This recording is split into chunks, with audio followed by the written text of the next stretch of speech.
Bendecido sea el nombre del Señor. En esta tarde, anteriormente, el sábado pasado, grabemos la introducción de la doctrina de Dios. Y hoy vamos a hablar de un atributo, pero os confieso algo. Todos los atributos que hable son introducciones. ¿Por qué, hermano? Porque nadie es capaz de indagar todo lo que contiene un atributo. Por eso yo le llamo introducciones. Hoy vamos a hablar de uno de ellos, y es la omnisciencia de Dios. Antes de entrar en el tema, he observado que hay gente, y lo he puesto aquí escrito, aquellos que dedican su intelecto a investigar lo que es Dios. Repito, aquellos que dedican su intelecto a investigar lo que es Dios, cuando lo que realmente nos incumbe es saber qué clase de persona es Dios. Lo repito otra vez porque es importante. Aquellos que dedican su intelecto a investigar lo que es Dios, y Dios no es una cosa, cuando lo que realmente nos incumbe es saber qué clase de persona es Dios. Aparte de la revelación de Dios en sus atributos, no tenemos conocimiento alguno del ser de Dios. Sí, por medio de la creación, de lo que se ve, podemos deducir que es un creador grande y poderoso, nada más, y muy sabio, pero no entendemos el ser de Dios, a no ser por la Biblia y por la revelación. Ahora más os comunico una noticia que a lo mejor no es muy edificante. Los atributos no nos revelan lo que es Dios tampoco. No puede.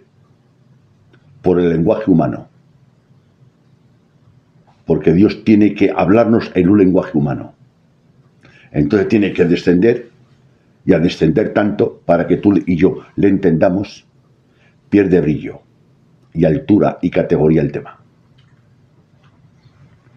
Los atributos no nos revelan lo que es Dios en sí mismo, o en las profundidades del ser de Dios. O sea, los atributos no nos revelan quién es Dios en sí mismo y ni tampoco nos revelan las profundidades de Dios, sino solamente lo que es Dios en relación con la criatura. Los atributos nos revelan, Campe, lo que es Dios en relación con la criatura, con el hombre. Él es todo lo que como Dios debía de ser. Él es todo lo que como Dios debía de ser. Y ahora hablamos de la omnisciencia de Dios. ¿Qué es omnisciencia? Es conocimiento, sabiduría. En que conocimiento y sabiduría son dos cosas distintas que van paralelas. Pero en Dios habita todo el conocimiento y toda la sabiduría. Omnisciencia no es la simple habilidad de adquirir conocimiento. Repito, omnisciencia no es la simple habilidad de adquirir conocimiento, no. Sino es la posesión misma del conocimiento.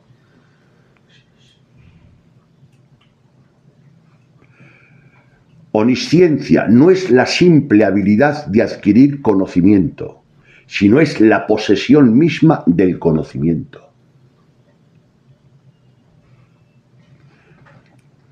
Salmos 139:6. Tal conocimiento es demasiado maravilloso para mí. Alto es, no lo puedo comprender. Luego buscas Salmo 147. Eso lo dice David, indagando, inspirado por Dios, iluminado por Dios, escribió salmos. Y llegó a un punto que dijo, tal conocimiento es demasiado para mí. Es tan alto que no lo puedo entender. Y si David, que es que era un hombre de Dios, y dice la Biblia que era conforme el corazón de Dios, inspirado por Dios, iluminado por Dios, ungido por Dios. Uno de los hombres, como sabéis, que tiene una leyenda bíblica e histórica de él, de su grandeza. Dice que esto es, tu conocimiento y tu sabiduría es demasiado para mí. O sea, que le venía muy grande, que no lo podía entender. ¿Por qué? Vamos a decirle a David por qué. Y lo dice él, Salmo 147:5. Grande es el Señor nuestro, y de mucho poder, y su entendimiento es infinito. Claro, su entendimiento es infinito. Infinito, una cosa infinita es que no tiene medida. Eso es. Tu conocimiento es infinito. ¿Por qué su conocimiento es infinito, Chencho? Porque Él es infinito. Dios es infinito. Su amor es infinito. Su poder es infinito. Su santidad es infinita. Su omnipotencia es infinita. Todos los atributos son infinitos, que significa al máximo grado. Y todos esos atributos están intrínsecamente en Él, en su naturaleza. Pero aparte, ya que esto viene de paso, a veces el atributo de la infinitud de Dios, que Dios es infinito, solamente algunas personas lo conocen en el sentido que el amor de Dios es infinito, la gracia de Dios es infinita. Pero un día os voy a dar, si Dios quiere, el atributo en sí, que es ser infinito. Ahora vamos a ver, Dios, a ser infinito y a saber todo, hace dos cosas. Dios siempre escoge las mejores metas y los mejores medios para alcanzar sus metas. Dios siempre escoge las mejores metas y los mejores medios para alcanzar esas metas. No solamente tiene la mejor meta, sino que Él provee los mejores métodos para alcanzar esas metas. Son dos cosas, ¿eh? Porque a veces tú tienes la sabiduría de conseguir un objetivo bueno, una meta buena, pero no tengo la sabiduría de usar los métodos para alcanzar eso que quiero. Pero Dios tiene la sabiduría para escoger las mejores metas y usar los mejores métodos para alcanzar esas metas. Romanos capítulo 16, verso 27. Al único y sabio Dios sea gloria mediante Jesucristo para siempre. Al único y sabio Dios. Al único, porque es que ante Dios el más sabio de los hombres es un necio. En proporción a la sabiduría de Dios, podemos encontrarnos a un hombre como Salomón, que Dios le dio una sabiduría y fue sabio, pero la sabiduría que tenía Salomón era dada por Dios. Pero es que en Dios la sabiduría que tiene no es dada por nadie, es intrínsecamente en Él. ¿Me explico? Que es una diferencia. Una cosa es que yo te dé algo a ti. Pero os repito, la sabiduría que tiene Dios es intrínsecamente en Él. Él va en su propia naturaleza. Él es sabio. Job capítulo 9, verso 4. Él es sabio de corazón y poderoso en fuerzas. ¿Quién se endureció contra él y le fue bien? Él es sabio de corazón. Es una expresión que emplea, porque Dios no tiene corazón, es espíritu. Pero cuando habla de corazón habla de sentimientos, que es compasivo, que tiene misericordia, que tiene bondad. Son expresiones humanas para que nosotros los humanos podamos entenderle. Él es poderoso y sabio. Él es poderoso. Coger estas dos palabras que luego vamos a meditarlas. Él es poderoso y sabio. Tienen las dos cosas. Job 12:13. Capítulo 12. Job capítulo 12, versículo 13.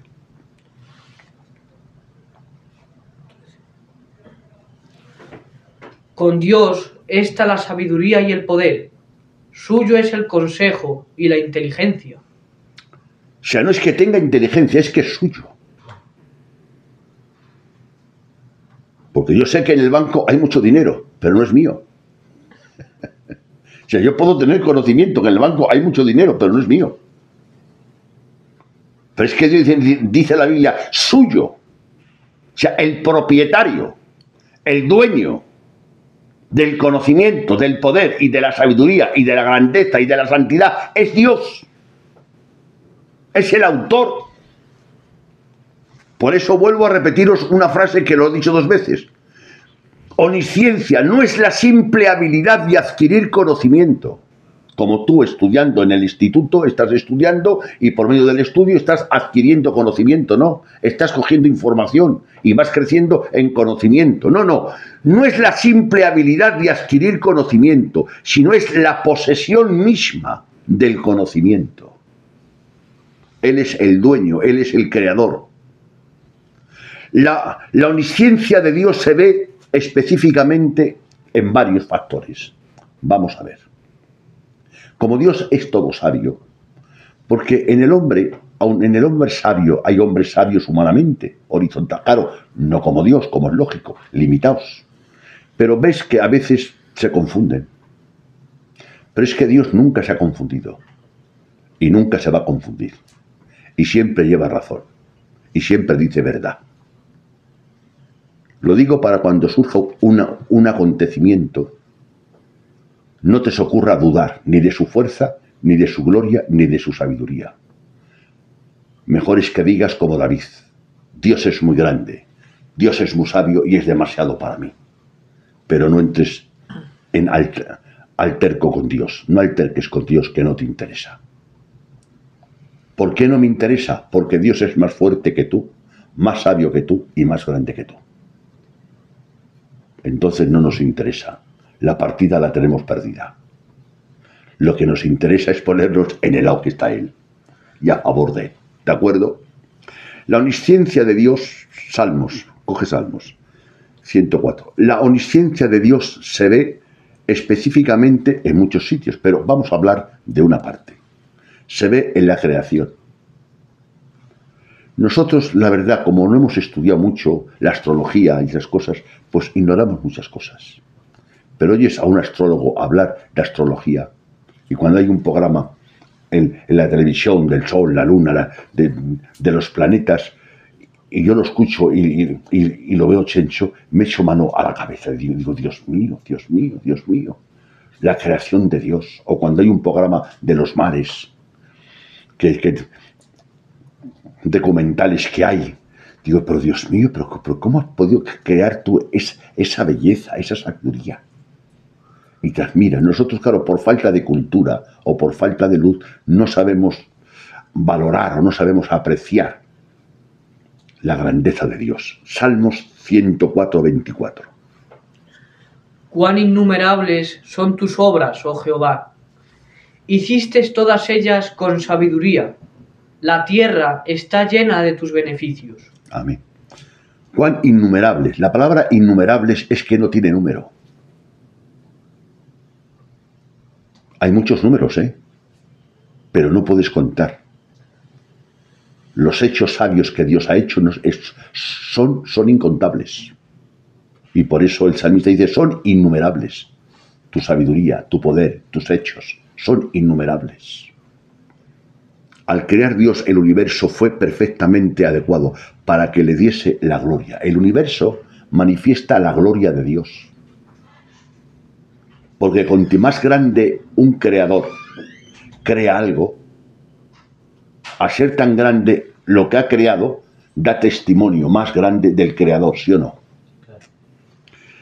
Salmos 19:1. Los cielos cuentan la gloria de Dios, y el firmamento anuncia la obra de sus manos. Los cielos cuentan la gloria de Dios, los cielos, las estrellas. Pero no, todos hemos visto una noche en verano, ¿no? ¿Vale? Una noche estrellada. Dice que Dios sabe el número de las estrellas y cómo se llama cada una. Y hay millones y millones. O sea, hay cosas y entonces Dios manifiesta su sabiduría en la creación. Nathan Díaz dice que es una manera de hablar de Dios a todos los idiomas. Porque en América, en Francia, en Alemania, en Rusia, todos ven la creación de Dios, ¿sí o no? Es un lenguaje universal. A eso le llama Nathan Díaz la elocuencia de Dios. Dios es tan elocuente que dio testimonio en un lenguaje que todas las lenguas entienden. Porque aquí, en España, por de noche vemos las estrellas, ¿no? Pero hay a veces, y más en tiempo de ellos, en verano. Pero también lo ven los americanos y los rusos y los franceses, o sea, todos. O sea, eso da testimonio, la creación da testimonio a todas las naciones. Es el lenguaje de Dios para hablar. Y ese es el lenguaje de Dios que es suficiente para que el hombre crea en la existencia de Dios. No para que el hombre se salve, sino para que el hombre crea que existe un poderoso Dios. Cuando yo veo, por ejemplo, un jardín precioso, maravilloso, bien colocado, bien guardado, no hace falta que nadie me diga que ha habido antes un jardinero que lo ha preparado, ¿no? Ya vio el jardín. No hace falta que yo vea al jardinero. ¡Ay, qué bien puesto! ¡Qué flores! ¡Ay, qué ordenado está! ¡Qué limpio está! ¡Qué cuidado está! Y eso que veo da testimonio de que ha habido una mano que lo ha hecho. Pues entonces la creación da testimonio de esa mano, que es el testimonio que va a condenar a mucha gente. No el Evangelio. Porque hay gente que se ha muerto sin conocer el Evangelio. Pero esa gente ha visto la creación de Dios y se ha muerto sin creer en Dios y sin darle la gloria a Dios. Pero bueno, ese no es mi tema esta tarde.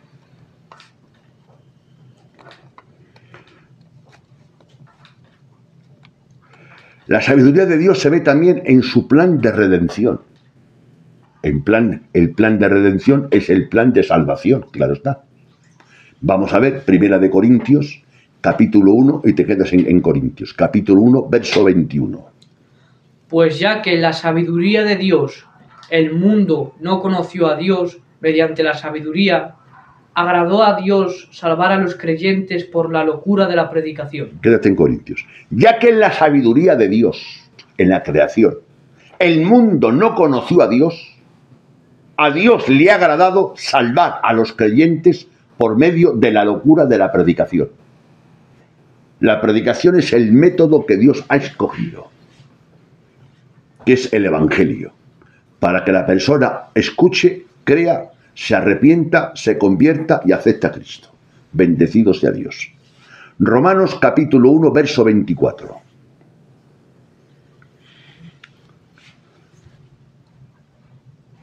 Por lo cual también Dios los entregó a la inmundicia en las concupiscencias de sus corazones, de modo que deshonran entre sí sus propios cuerpos. El 24 es 1 Corintios 1, 24. Es que me has dicho Romanos, tío. No, Romano, es Corintios, hijo. 1 Corintios capítulo 1, versículo 24. Mas para los llamados, así judíos como griegos, Cristo, poder de Dios y sabiduría de Dios. Cristo para los judíos, para los griegos, para el mundo entero. Cristo es poder de Dios y sabiduría de Dios. Ir cogiendo, repito, esta frase, que luego vamos a hablar de ella. Poder de Dios y sabiduría de Dios. Sabiduría de Dios y poder de Dios. Las dos cosas. Ahora sí, Romanos. Ahora, Romanos capítulo 11, verso 33.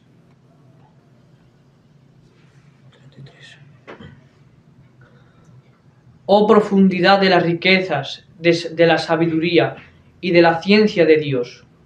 Cuán insondables son sus juicios e inescrutables sus caminos. Ahí Pablo hace una exclamación, una dosología. Hoy riquezas de Dios y profundidades de Dios son insondables. Pablo, escribiendo, inspirado, llegó un momento que exclamó y dijo, oh, sabiduría de Dios, que es insondable, que no tiene fondo. El gran Pablo. Él conoce el fin desde el principio. ¿Os dais cuenta esa palabra? Lo que pesa. Él sabe, por ejemplo, Campe, que yo, por ejemplo, no me voy a convertir. Y sin embargo, se molesta en mandar un siervo para que me predique durante 4, 5, 6 años, sabiendo Dios que sabe todo, que no me voy a convertir. Pero en el juicio eso será una losa. En el juicio será una losa, porque seré mucho más culpable. ¿No sabía Jesús que Judas le iba a vender? Sin embargo, le dio la confianza de ser el cajero, al que le iba a vender por dinero. Pero por mucha confianza que Dios dé a un hombre, y gracia, a veces el hombre no quiere. Por eso, repito, Él conoce el fin desde el principio. Si yo supiese que fulano, un amigo mío, me va a traicionar de aquí 2 meses, ya estaría enfadado y molesto y pondría tierra por medio, ¿sí o no? Pues Dios sabe que le voy a traicionar de aquí 2 meses y Él me escucha, me perdona y me ayuda. De tal manera que cuando Pedro le dijo emocionado, el apóstol Pedro le dijo emocionado, en que todos te nieguen, yo no te niego. ¿No dijo eso Pedro? Y ya Jesús ahí dijo, Pedro, antes que el gallo cante, tú me negarás 3 veces. Por la mañana, en un pueblecito, el que se levanta más temprano, ¿sabes quién es? El gallo. Al alba empieza a cantar y dice, pues tú te vas a adelantar al gallo. Antes que el gallo cante, tú me negarás 3 veces. O sea que anunció la caída de Pedro antes, ¿no? Y cuando Pedro empezó a negarle y Jesús pasaba y le miró, empezó a llorar amargamente. Y Dios le perdonó. Pero Dios sabía. Y le dijo a los demás, ¿sabéis qué les dijo a los apóstoles? Escrito está, herirán al pastor y las ovejas serán dispersadas. Me vais a dejar solo. Y a la hora de la verdad, le dejaron todos solos, ¿sabes? No apareció nadie. Gracias a 2 discípulos en secreto, José de Arimatea y Nicodemo, que fueron a pedir el cuerpo de Cristo. Si no, lo descuelgan y lo tiran al basural, porque no apareció ningún apóstol que lo reclamase. Él conoce que tú le vas a fallar mañana. Y pese a que sabe que tú le fallas mañana, Él te escucha hoy. Que Dios te ayude y que Dios me ayude. Pese a que de aquí 1 hora sabe que tú le vas a fallar, Él te escucha. Pese a que mañana sabe que vas a hacer algo que a Él no le agrada, Él te ayuda. Él conoce el fin desde el principio. Estamos tratando con un Dios que conoce el fin desde el principio. Eso me llena de admiración, de la gracia, de la sabiduría, de la bondad y del amor de Dios. Y me llena de temor. Porque yo no sé lo que voy a hacer luego. En un momento determinado, cualquier hombre, en unas circunstancias extremas, pues haces a lo mejor humanamente lo que tienes que hacer, pero espiritualmente no. Me explico, ¿verdad? No hace falta poner ejemplos. En un momento extremo, por la mañana me pongo a orar, me pongo a ayunar, me pongo a clamar a Dios, me voy a dar una vuelta por el mercado. Y veo, por ejemplo, a un familiar mío que 2 le están pegando. Pues de momento salto, cojo un hierro y le doy a uno en la cabeza. Y por la mañana está orando, ¿sí o no? Pero es que yo lo he hecho por la tarde. Pero es que cuando está orando esta mañana, lo sabía él que lo iba a hacer por la tarde. ¿Os dais cuenta de la palabra? Él conoce el fin desde el principio. Pensarlo bien esa palabra. Ahora vamos a hacer un contraste. La sabiduría de Dios y la nuestra en los hombres. La sabiduría de Dios y la nuestra en los hombres, la sabiduría puede verse frustrada por factores circunstanciales fuera del hombre sabio. Ahora explico eso. 1 Corintios 1:24. Mas para los llamados, así judíos como griegos, Cristo, poder de Dios y sabiduría de Dios. Cristo, poder de Dios y sabiduría de Dios. Y ahora os he dicho 3 veces, creo, que os fijéis en las 2 frases. Poder de Dios y sabiduría de Dios, ¿verdad? Ahora entramos en eso. A lo mejor hay un hombre que entiende y ve una partida, hijo, muy grande de género. Y piden, por ejemplo, esa partida, que es grande, que es un almacén, que quiebra grande, y vale a lo mejor la partida, le dice, se lo doy en 3 millones la partida. Y ahora la ves y dice, Dios mío, si hay para trabajar como 2 años, vale más, se saca más de 8, la ve. Porque tiene la capacidad de verlo, tiene la sabiduría de verlo, pero no tiene el poder adquisitivo de comprarla, no tiene el dinero. Le vale de algo el saber. Tiene que ir donde otro que tiene y le dice, mira, si te parece te enseño yo donde hay una partida y me da la propina. El otro que también sabe, pero el otro que va a ver la partida tiene 2 cosas, sabe y tiene mucho dinero. Ve la partida y también se sorprende, allí es verdad, vale una fortuna. Y a lo mejor este hombre de propina le da 20, 30, 40 mil duros. Y dicen, si yo tuviese dinero, con esta partida tenía para vivir 4 o 5 años. Tenía sabiduría, pero no tenía poder. A veces, hermanos, la sabiduría del hombre es patética, porque el que sabe no puede. Hay un ministerio, por ejemplo, como ha pasado y pasa ahora. Hay un hermano maravilloso, por cierto, MacArthur, que ha estado 3 semanas, 7 semanas ingresado, muy malo, con 90 y tantos años. Y el otro día me dio mucha pena, pero me dio verle en él la gloria de Dios en él, diciendo, estoy terminando mi ministerio. Estoy al final de mi carrera, porque ya le falta salud. Entonces, es bueno tener sabiduría, pero si no tienes fuerza, ¿os dais cuenta? Pero es que tenemos a un Dios que tiene fuerza y sabiduría. Ay, es que yo me alegro mucho de tener a ese Dios, Campe, que tiene fuerza y que tiene sabiduría. Que si me quiere favorecer, le sobra fuerza y le sobra sabiduría. Y ahora os voy a contar un testimonio. Leo yo, aquí lo tengo, en vez de por ahorrar tiempo, lo he puesto yo aquí en la Biblia. Había unos consejeros. No, vamos a leerlo primero, que es el otro versículo. Segunda de Samuel, escuchar esto ahora, es un testimonio real, de ver la fuerza y la sabiduría, escucharlo ahora. Segunda de Samuel, capítulo 15, versículo 31 al 34. Y dieron aviso a David, diciendo, Aitofel está entre los que conspiraron con Absalón. Entonces dijo David, entorpece ahora, oh Jehová, el consejo de Aitofel.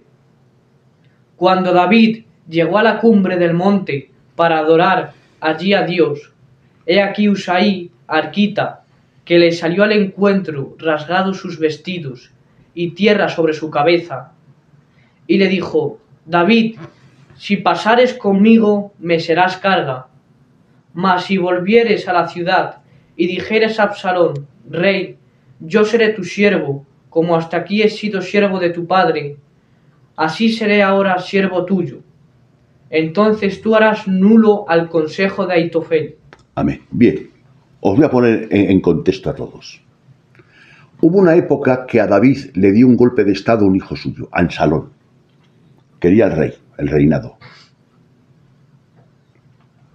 Y de imprevisto, ya David era muy anciano, de imprevisto le da golpe de estado y por la noche tiene que salir huyendo David con un grupo de hombres fieles y escapado.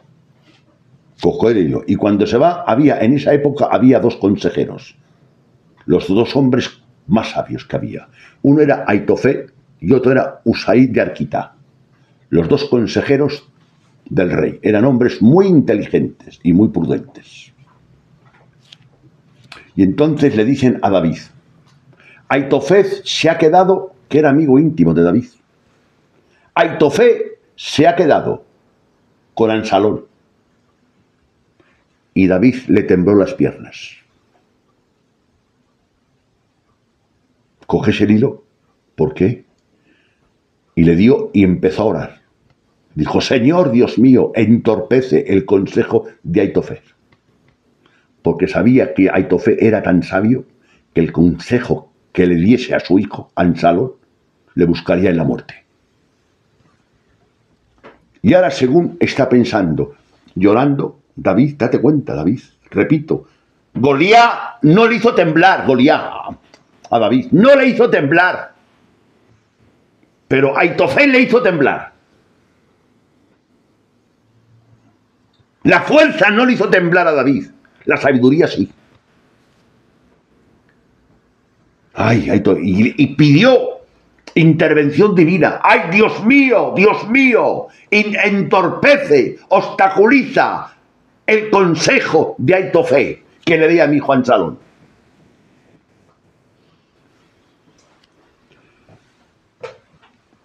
Pero según termina de orar, ¿quién se presenta? Usita Arquita, el otro consejero. Uno se fue con David y otro se quedó con Absalón. Y a David, que era un hombre sabio, dijo lo siguiente a Usai Arquita, mira, vuélvete donde mi hijo y finge que estás con él.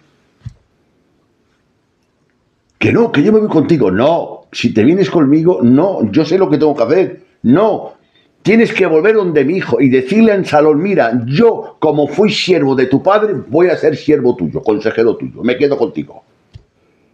¿Para qué? Para que el consejo que dé Aitofel, tú digas lo contrario. Porque eran los dos consejeros más fuertes que había. Y si tú anulas el consejo de Aitofel, Jehová me salva. ¿Daros cuenta, eh? Bueno, pues escuchadme bien.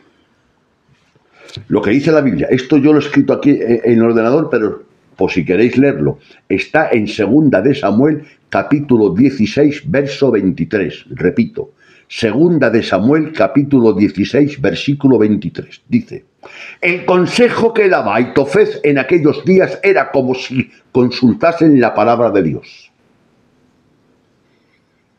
Repito, el consejo que daba Aitofel en aquellos días era como si consultasen la palabra de Dios.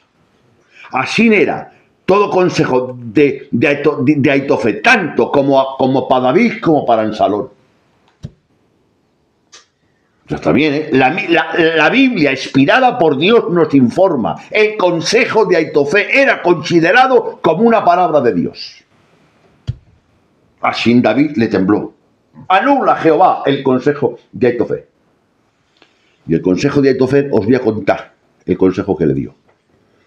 Le dijo a Absalón, un consejo acertado, malo pero acertado. Mira, coge a unos hombres y ve corriendo.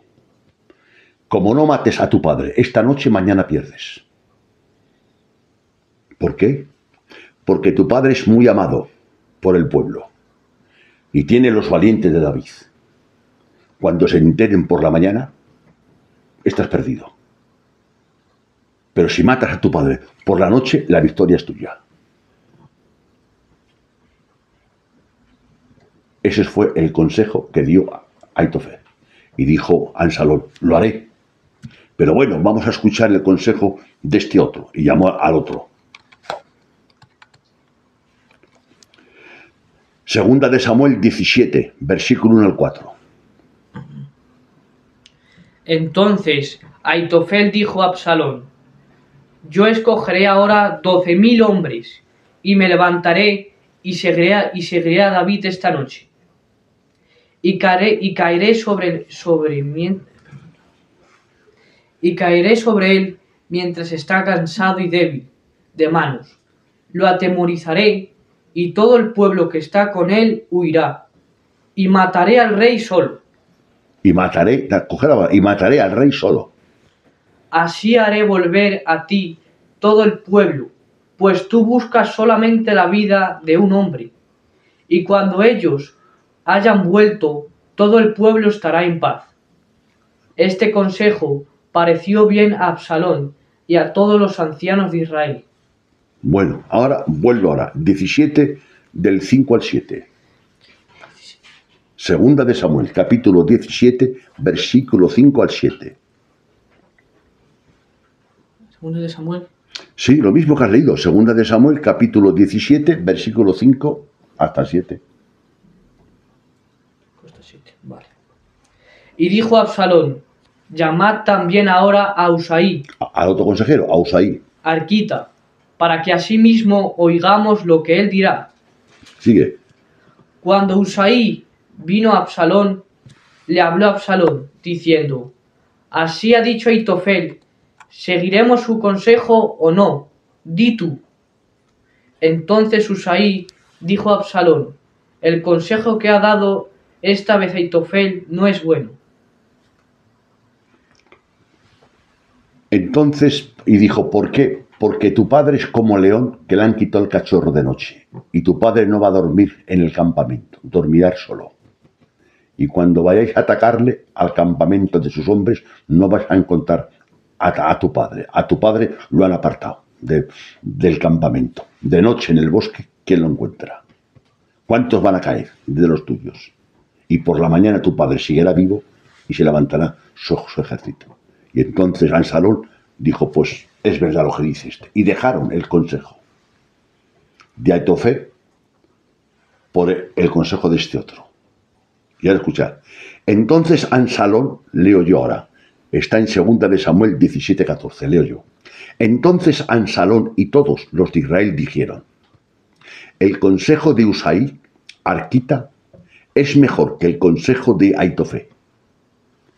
Porque Jehová, coge la palabra, porque Jehová había ordenado que el acertado consejo de Aitofel, ¿os dais cuenta? Porque Jehová había ordenado que el acertado consejo de Aitofel se frustrara para así ir contra Absalón. Jehová y respaldar a su siervo. ¿Os dais cuenta? La petición que le pidió David, ¿os acordáis? Cuando se enteró, Señor, entorpece el consejo de Usaí. ¿Os acordáis, no? Y entonces, pero daros cuenta de la frase, pido por favor que lo escuchéis otra vez. Entonces Absalón y todos los de Israel dijeron, el consejo de Usaí, arquita, es mejor que el consejo de Aitofel. Dice, Campe, porque Jehová había ordenado que el acertado consejo de Aitofel se frustrara para que Jehová hiciese venir el mal sobre Absalón. Porque intervino Dios. Ahora surge una pregunta. Leo yo, tengo estos versículos apuntados. Pero Aitofel, viendo que no se había seguido su consejo, enalbardó su asno, se levantó y se fue a su casa, a su ciudad. Y después de poner en su casa en orden, se ahorcó a sí mismo y fue sepultado con el pueblo, con sus padres. Era la primera vez que no aceptaban un consejo de él. Y después de este consejo no aceptarlo, fue a su casa fríamente. Ordenó su casa. Las cosas de su casa las puso en orden. Y se ahorcó. Este hombre, porque no aceptaron el consejo de él. ¿Por qué? Porque él sabía que el consejo que había dado era el sabio y por la mañana iban a perder. Y estaba en el puesto de ¿quién? De los perdedores, de Absalón. No me ve David perder. Entonces cogió y se ahorcó. Y ahora escuchadme bien. ¿Por qué se puso Aitofel en contra de David? La pregunta es, ¿por qué se puso Aitofel en contra de David y a favor de Absalón, siendo tan amigos? ¿Por qué? ¿El motivo? Pues yo lo voy a decir. Lo leo yo, para que nos... Pero bueno, segunda de Samuel, capítulo 11, verso 3. Envió David a preguntar por aquella mujer, y le dijeron: aquella es Betsabé, hija de Eliam, mujer de Urías, Eteo. Con la mujer que pecó él, David, ¿sabéis que pecó? Dice David que envió a preguntar por aquella mujer y le dijeron: aquella mujer es Betsabé, hija de Eliam.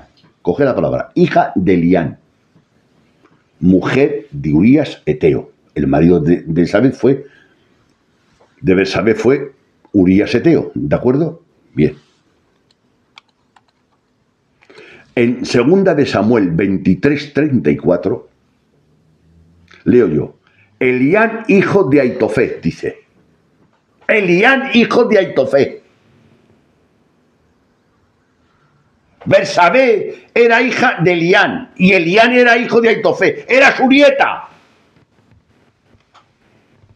Con la que había caído era su nieta. No, hijo, y mucha gente no sabe eso. Era su nieta. Y por eso se quitó del mando de David y se puso en contra de él. Era su nieta. Y lo llama mortal. Ese fue el motivo, que el consejero fuerte de David se pusiese en contra de él. Porque era su nieta. Era hija de Eliam, y Eliam era hijo de Aitofet. Entonces él sabía que había mandado matar al marido de su nieta y que había pecado con su nieta. Ese fue el motivo por cual. Y de ahí nace un tema, hermanos, escuchar este tema. La ruina de Aitofet es que no perdonó al que Dios había perdonado. Que cuando se arrepintió David, Dios le perdonó, ¿sí o no? Pero Aitofet no le perdonó. Y la ruina de una persona a veces es no perdonar al que Dios ha perdonado. Cuidado con ese tema, ¿eh?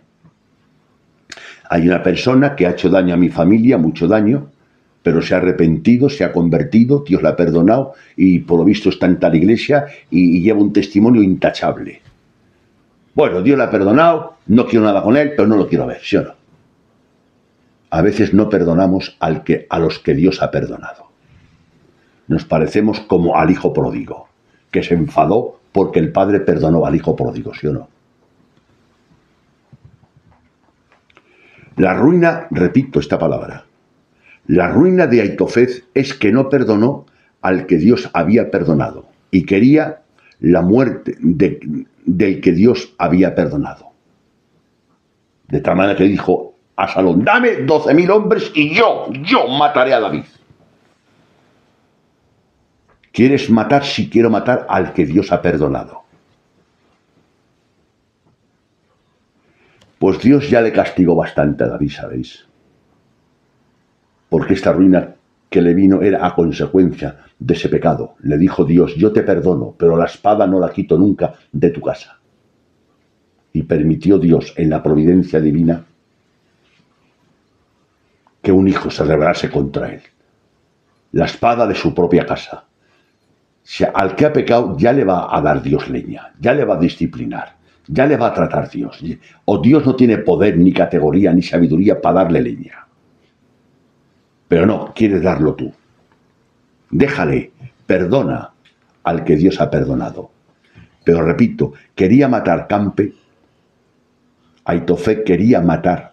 ¿A quién quería matar? Al que Dios había perdonado. Y eso nos pasa como el hijo pródigo, ¿no? Sabéis que el padre no fue en busca del hijo pródigo, ¿verdad? El hijo pródigo fue a casa. Pero sin embargo el mayor, el formal, no quiso entrar en casa.